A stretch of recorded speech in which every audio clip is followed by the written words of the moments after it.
We are now at the top of Stromness Hill above the town at what we believe is an ancient chalybeate well which served the community here for some hundreds of years, and the local farmers and others obviously came here to collect their clean water. We believe this well is over 200 years old, but what is standing now is basically dried up and out of use. It is made from sandstone which we think is similar to that which came from the island of Ede, which we visited some 2 days ago.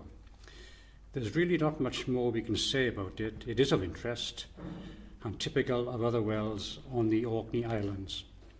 This is Bill Howells on behalf of Archaeology Cymru, signing off.